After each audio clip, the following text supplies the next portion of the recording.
أصبحت النجمة غادة عبد الرازق الأكثر بحثا على مواقع البحث والتواصل الاجتماعي، وذلك بعد انتشار فيديو وصور لها مثيرة للجدل جعلها حديث تلك المواقع حتى هذه اللحظة. رواد مواقع التواصل الاجتماعي تداولوا الفيديو والصور على اعتبار أنه لايف خرجت به غادة من حسابها أثناء تواجدها في أجازتها بجزر المالديف وهي في حالة غير طبيعية، ولكن بعد ساعات من انتشار تلك الصور والفيديوهات كسبت غادة تعاطف عدد كبير من رواد مواقع التواصل الاجتماعي، والذين رأوا أن هناك موجة من هجوم غير مبرر على غادة لمجرد أنها أخطأت خطأ غير مقصود، لأنه بالتأكيد لن يقوم أحد بفضح نفسه بهذه الطريقة. التواصل الاجتماعي تحولت من الهجوم على غادة عبد الرازق إلى الدفاع عنها، وأصبحت الجملة الافتتاحية لأي شخص متضامن مع غادة هي "من كان منكم بلا خطيئة"، ثم يبدأ البوست الخاص به. وفي أول رد فعل للنجمة غادة عبد الرازق أثناء تواجدها بجزر المالديف أنها ستعود بعد 3 أيام من جزر المالديف بعد انتهاء أجازتها التي تقضيها هناك. وقالت غادة أنه فور عودتها إلى القاهرة ستصدر بيانا صحفيا توضح فيه كافة الحقائق فيما يتعلق بما نشر عنها على مواقع التواصل الاجتماعي. وأضافت غادة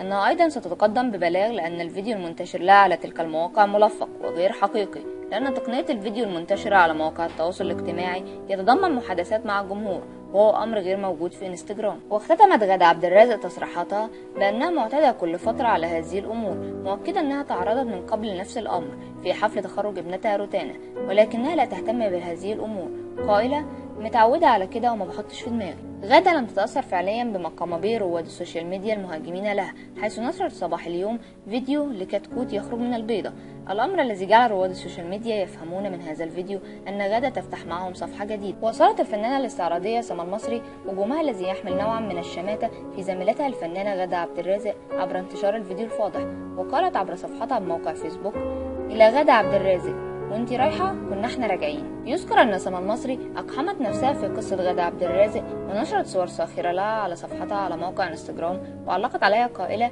"اشمعنى غادة عبد الرازق تطلع لايف؟ ما انا كمان اهو طلعت على اللايف بتاع برنامج اللبس لايف وكنت زي القمر". لو عجبك الفيديو ما تنساش تعمل لايك وسبسكرايب للقناة.